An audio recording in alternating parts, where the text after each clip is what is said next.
Mr. President, each week that you see me standing here means another week in which the Senate of the United States has sat out doing anything to address climate change. Another week of carbon pollution streaming into our atmosphere and oceans. Carbon dioxide from burning fossil fuels is changing our atmosphere and our oceans. We see it everywhere. We see it in storm-damaged homes and flooded cities. We see it in drought-stricken farms and raging wildfires. We see it in fish disappearing from warming, acidifying waters. We see it in shifting habitats and migrating contagions. All these harms we see carry costs, real economic costs to homeowners, business owners, and taxpayers.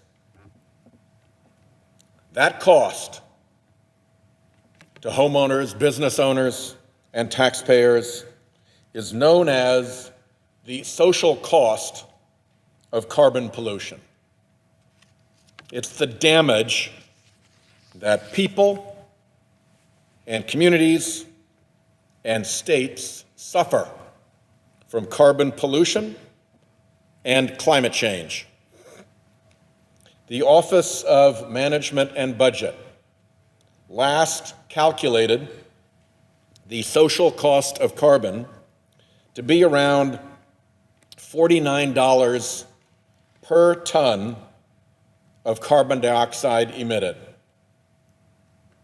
If you just do some simple math, you can multiply the total measured U.S. emissions coming from energy production alone in 2016, which was emissions of over 5.7 billion tons of CO2, the emissions number, and then you multiply it by the $49 cost per ton. It's pretty simple math. 49 bucks times 5.7 billion tons gives you about $280 billion. $280 billion is the annual cost that the fossil fuel industry offloads onto the American public in harm from the carbon dioxide emissions. That is a big number and a big consequence. $280 billion per year.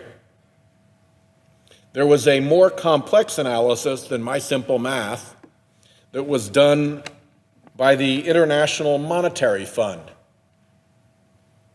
The International Monetary Fund has a lot of smart people. They don't have any conflict of interest that I'm aware of in dealing with this issue.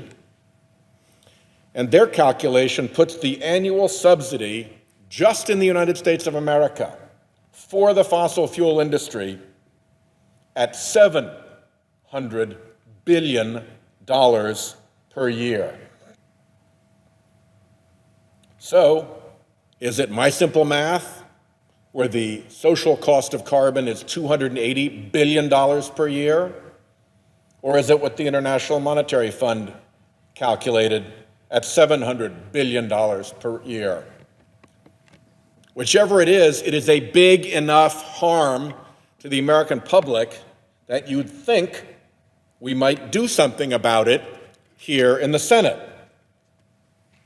But of course, we don't, because that huge social cost of carbon, that huge subsidy, gives the fossil fuel industry the biggest incentive in the world to, instead of fixing up its situation and cleaning up its mess, come over here and instead mess with our politics so that our ability to deal with this issue is silenced by their political muscle and manipulations. One way in which they play this game is to populate the climate denial machinery with one-eyed accountants. Accountants who can only see the polluter's side of the ledger. Honestly, we hear their testimony. The only thing they see is the cost to polluters of reducing their pollution. They don't see the public harm side of the ledger. They pretend it's a liberal conspiracy cooked up by the Obama administration. Or even say, if you're the Republican chairman of the House Science Committee, you say, and I quote here, the social cost of carbon is a flawed value to justify the EPA's alarmist reasoning for support of the Clean Power Plan and other climate regulations. Well, actually, if you take away the bad words, flawed and alarmist and all that stuff, the statement is actually true.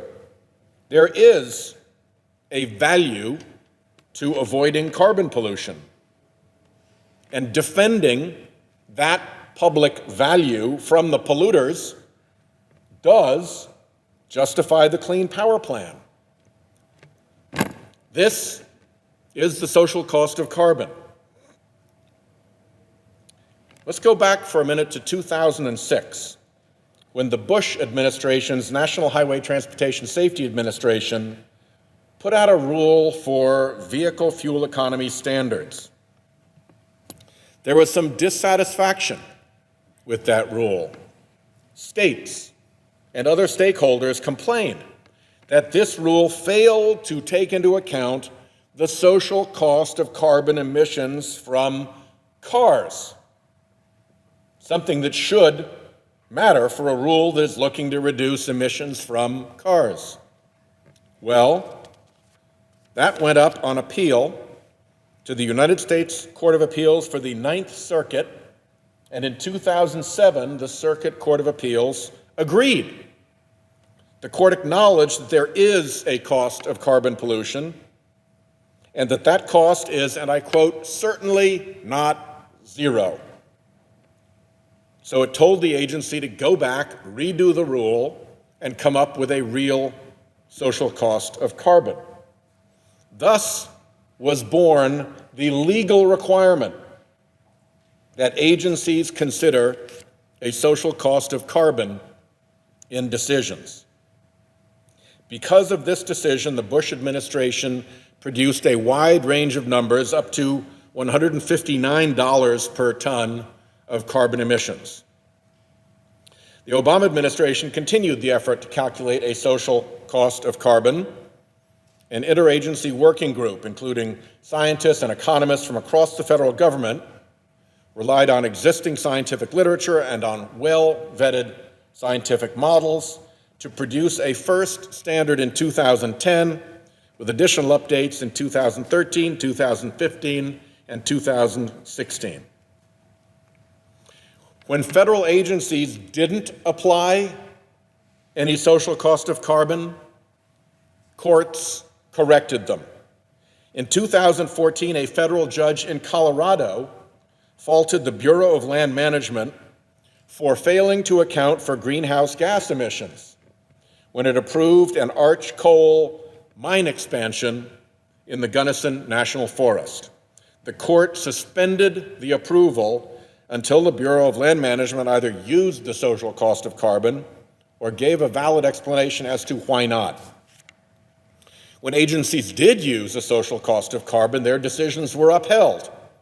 In 2016, the Seventh United States Circuit Court of Appeals upheld the Department of Energy's use of the social cost of carbon in the agency's standards for commercial refrigeration equipment. The industry objected, and on appeal, the Seventh Circuit said no. They did the right thing putting that in there. Just last month, a 3-judge panel from another United States Circuit Court of Appeals, in this case, the United States Court of Appeals for the District of Columbia Circuit, ruled that the Federal Energy Regulatory Commission has to consider the effects of carbon emissions that would result from building 3 pipelines in the Southeast. Specifically, the ruling directed FERC to either better calculate the project's carbon emissions, use the social cost of carbon, or explain why it didn't use it. Also last month, another U.S. District Court blocked another coal mine expansion in Montana, citing the agency's failure to assess the environmental effects of coal. Specifically, the judge referenced the agency's failure to include any social cost of carbon.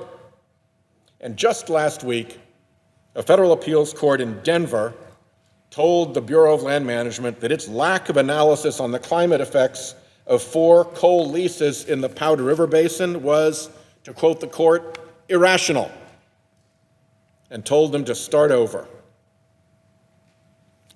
It's not just federal courts. Agencies at the state level are also using the social cost of carbon pollution in their activities. The New York Public Service Commission affirmed the importance of the social cost of carbon in its zero emission credit program. The Illinois state legislature also incorporated a social cost of carbon into its zero emissions credit program and prevailed in a challenge in the courts. These state zero emissions programs were the programs that were rolled out to help existing nuclear energy providers against competition by natural gas plants. A carbon price allowed carbon-free nuclear generation to better compete in the wholesale markets.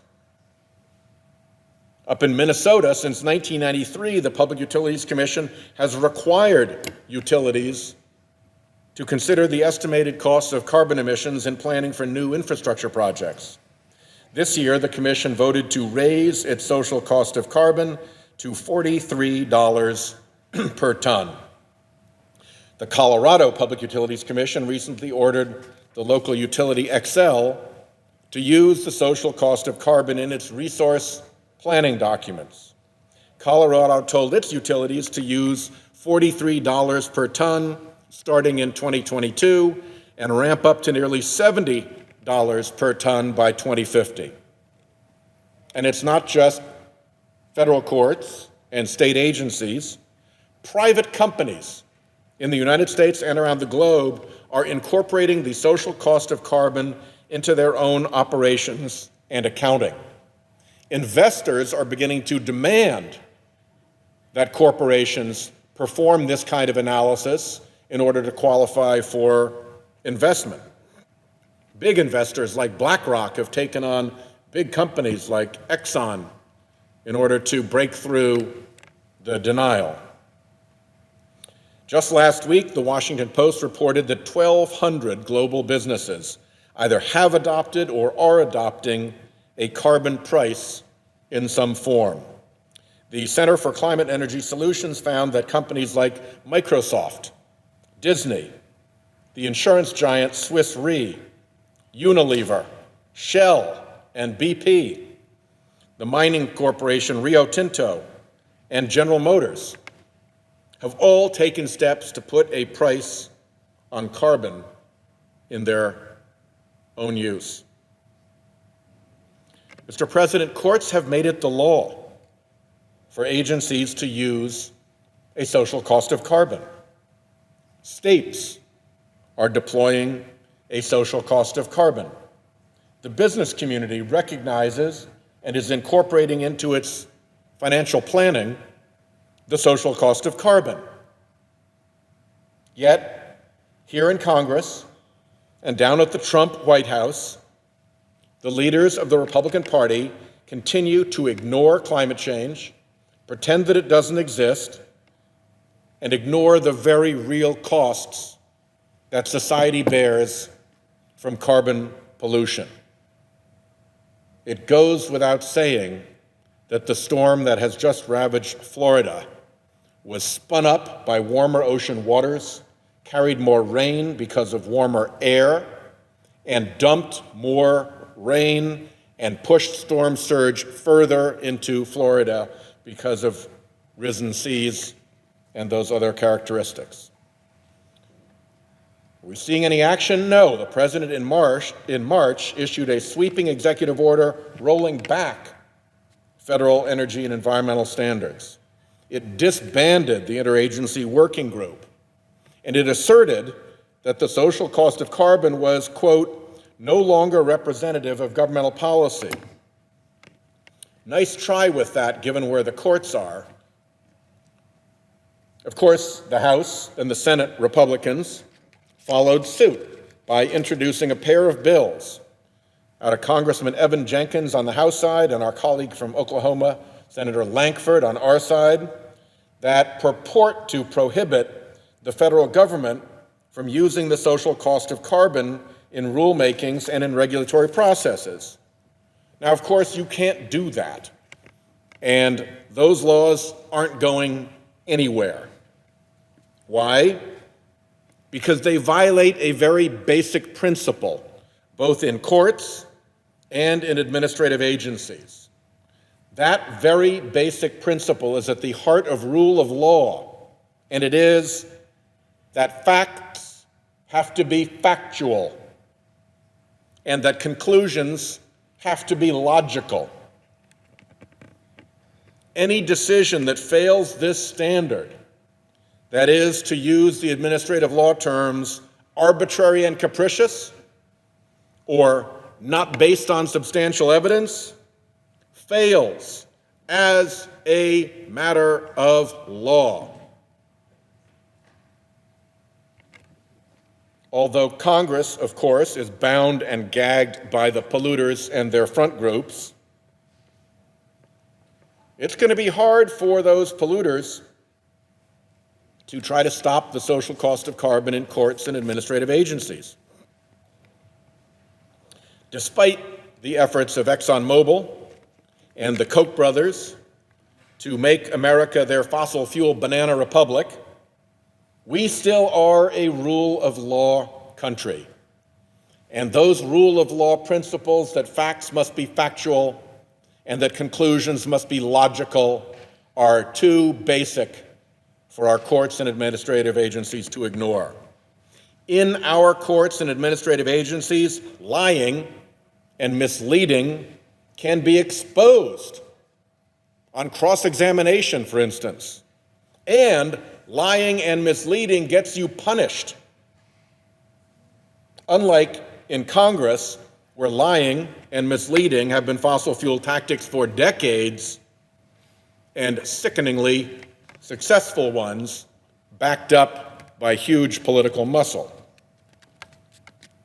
The failure in Congress and the remedy in the courts is one reason the Founding Fathers designed our government that way, so that even where political branches of government were captured by special interests, there would still be a path for the truth, and there'd still be a means for justice to have its way. So if the courts and the states and so many major businesses are all behind recognizing the social cost of carbon, who's behind the president and our Republican colleagues in denying that it's real? Well, in my experience, it's powerful trade associations like the American Petroleum Institute, the American Chemistry Council, the National Association of Manufacturers, the U.S. Chamber of Commerce, and others who have a distaste for any honest assessment of the social cost of carbon. And right now, since the cost of the industries that they represent, pollution, is offloaded onto the rest of us for free, why not? Why would they want to start paying for the harm they cause right now? So think tanks and front groups funded by the Koch brothers and other polluters have vigorously fought against recognizing the fact of the social cost of carbon for years. These groups have neutral-sounding names, maybe even friendly-sounding names, like the Competitive Enterprise Institute, the American Energy Alliance, the Heritage Foundation, Freedom Works, my personal favorite, the Heartland Institute, a group so good that it put up billboards comparing climate scientists to the Unabomber. Really a classy contribution to the debate. Well, one thing this crowd of bad actors does know is how to throw its weight around, especially since the Citizens United decision threw open the floodgates of special interest money into our politics. That is what has put Congress in the thrall of the polluters. It is an indecent and wrong place for us to be, but with any luck, the adherence of courts and administrative agencies to rule of law, the principles that facts must be factual and conclusions must be logical, will help us get out of the political trap that the fossil fuel industry has constructed. With that, I yield the floor.